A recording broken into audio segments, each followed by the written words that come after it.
all, this is Deepa from Fit and Glow.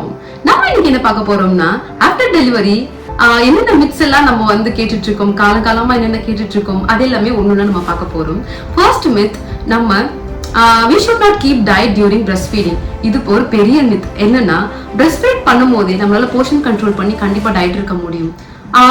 Successfully I have reached my targeted weight during breastfeed.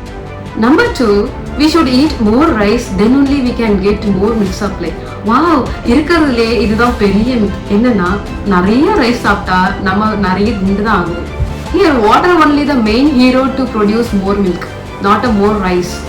Actually நம்ம எவ்வளவுக்குள்ள தண்ணி குடிக்கிறோமோ அவ்வளவுக்குள்ள milk supply நம்மளுக்கு கிடைக்க போகுது. பேபியும் suffer ஆகாம இருப்பாங்க.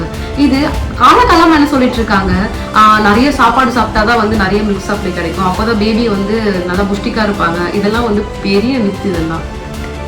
Number 3, we should not do workouts for whole 1 year after C-section.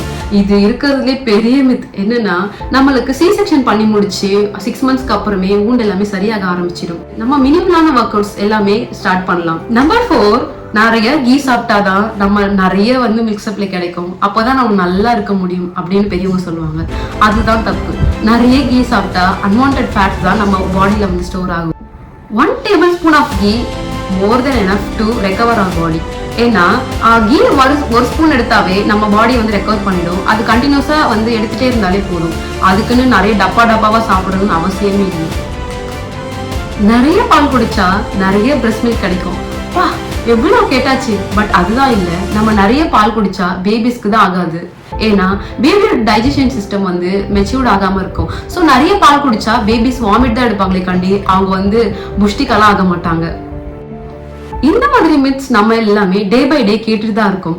But அதையும் தாண்டி நான் 76 kgsல இருந்து 60 kgs ரீச் ஆன என்னோட ஸ்டோரியை உங்களோட நான் ஷேர் பண்ண போறேன். நான் பண்ண எல்லா டிப்ஸ் அண்ட் ட்ரிக்ஸ் அண்ட் நான் ஃபாலோ பண்ண டயட்ஸ் எல்லாமே அப்கமிங் வீடியோல உங்களோட நான் ஷேர் பண்ண போறேன். அது எல்லாமே நீங்க ஸ்கிப் பண்ணாம இருக்க நம்மளோட சேனலை சப்ஸ்கிரைப் பண்ணிட்டு தென் பெல் ஐக்கானையும் பிரஸ் பண்ணி வச்சுக்கோங்க. தென் only you can't skip my videos. அப்போதான் ஸ்டெப் பை ஸ்டெப்பா உங்களாலையும் ரீச் பண்ண முடியும். Thank you all. Every moms are deserve to be fit and glow. Love you all.